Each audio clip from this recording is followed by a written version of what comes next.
Well, good morning, everybody. How are you today? Welcome to another episode of Sergeant K's Corner.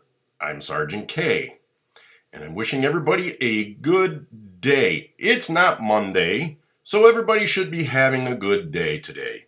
Nobody likes a Monday. I don't like Mondays because that means I got to get up and I got to get back to it, and I would much prefer to stay warm and cozy and comfy in my bed.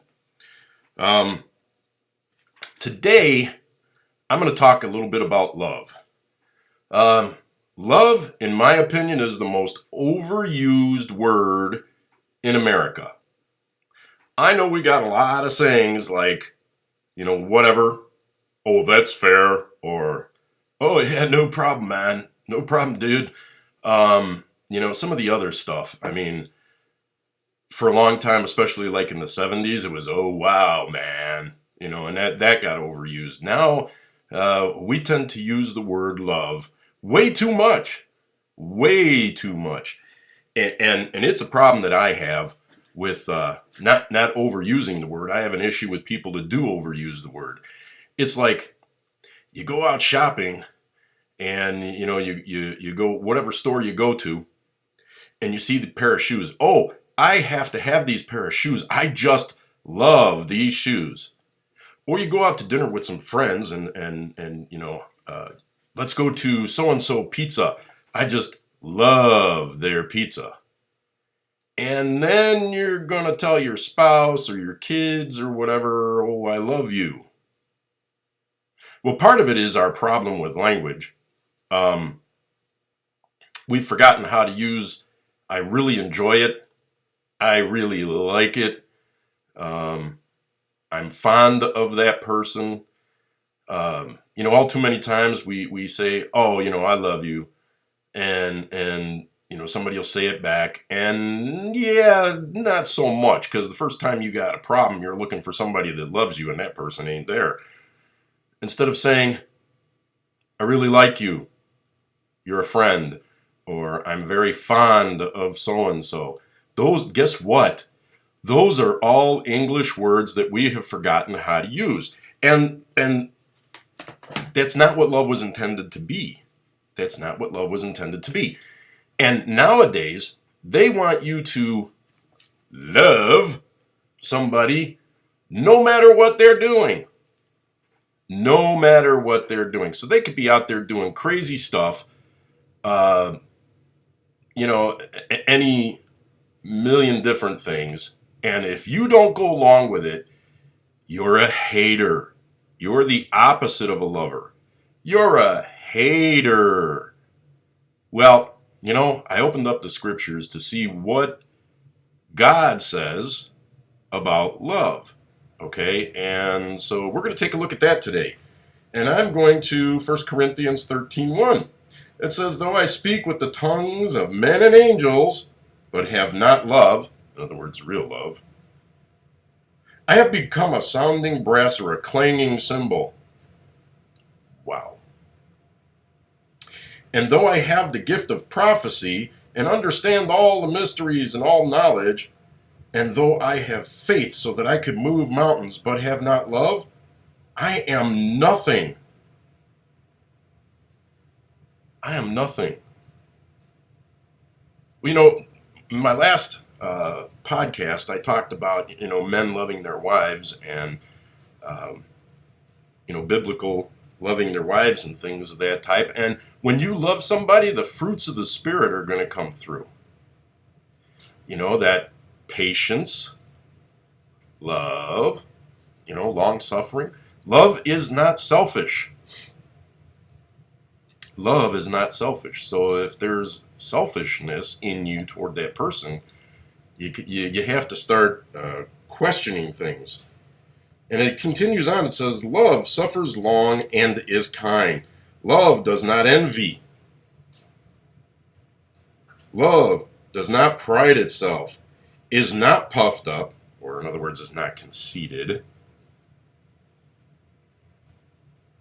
is not puffed up, and does not behave rudely, does not seek its own, is not provoked, thinks no evil, does not rejoice in iniquity, but rejoices in truth, and bears all things, believes all things, hopes for all things, and endures all things. Now there's a part there that I like that says, but rejoices in truth. We don't do much rejoicing in truth these days. Not at all. In fact, and I'm going to use this as an example. I know it's a hot button and it's going to be controversial. It's going to irritate people. Again, this is my podcast. I don't care. They talk about transing children, allowing kids who think they might be a girl to go from being a boy to a girl or from a girl to a boy. Guess what? If you're born with a penis, you're a boy. If you're born with ovaries, you're a girl. Ovaries, vagina, girl parts, that makes you a girl. Boy parts makes you a boy. It's a hot button these days. It really truly is. It's like now they've got these transgenders wanting to compete in women's sports, and I know that that's a hot button today. But no. No, if you're male, you compete in male sports. If you stink, you stink. It doesn't mean that you go over to the women's sports and you try to beat the women and you're successful and the women have no opportunity there. You talk about women hating and things of that type. How much is it that you are diminishing women by putting non-women in their sports? Oh, there's some truth. My point in bringing this up is sometimes you have to love somebody enough to tell them the truth. You don't have to be rude and ignorant about it. You say it in love. You say, look, I need to talk to you about something. If somebody's doing something that's harmful, if they've got a drug addiction, love them enough to do an intervention and get them in a recovery group. You wouldn't allow a little toddler to walk up to an electric socket with a screwdriver and just sit there and watch the kid while they electrocute themselves into oblivion. You're going to stop the kid from doing that thing that's going to hurt them. Why? Because you love the child enough to stop them and then take the screwdriver away, figure out where they got it, and make sure they don't get it again. Sometimes you have to love and care about somebody enough to stop them from doing something harmful to themselves. But you don't say it ignorantly. You don't say it in a nasty fashion. It's like, don't tell me that you love me and put me on the same level as your pizza or the shoes that you bought. At the same time, love me enough to where if I'm doing something stupid, bring it to me and tell me. Bring it to me and tell me. It's that easy. And if I have an intelligence level, I'm going to understand that you're telling me this because you care. You're telling me this because you love me enough to tell me the truth. Be patient. Be long-suffering. Don't be prideful.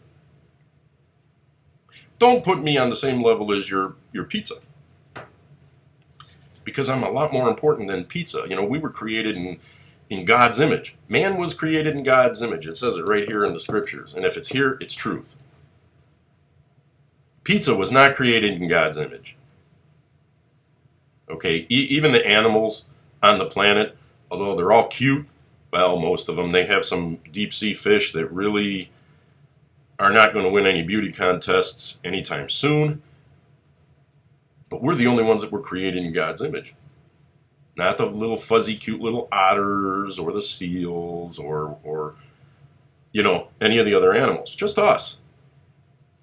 And we need to take care of one another. And we need to learn how to love one another.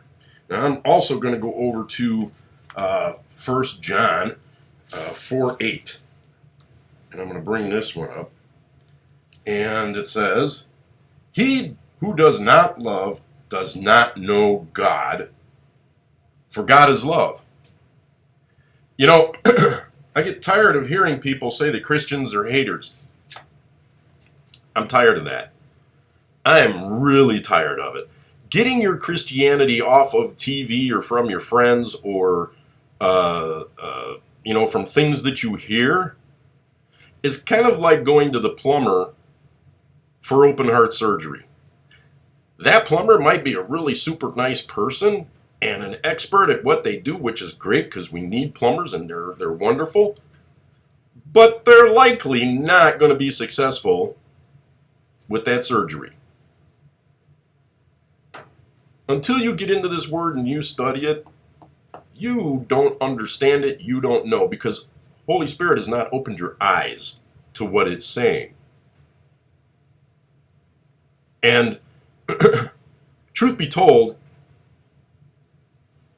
Christians are supposed to be the most loving people out there. Now, that doesn't mean that they're not human. And yes, from time to time you will find the church that is unfriendly. I have known several churches that are unfriendly. Okay? And they're wrong. They're wrong. God is love. For God so loved the world that he sent his only begotten Son, so that whosoever shall believe on him shall not perish, but have everlasting life. That's how much he loved us. When the Bible talks about the world, it's talking about us, people, the ones that were created in his image. If God wasn't love, he could leave us here. Oh my goodness. And the condition that this world is in, who in their right mind is going to want to be left here? So I guess we all need to take a lesson in love. We need to open those two scriptures up. Don't take my word for it. Never take my word for anything on my podcasts. Open something up and read and double check me and find out for yourself.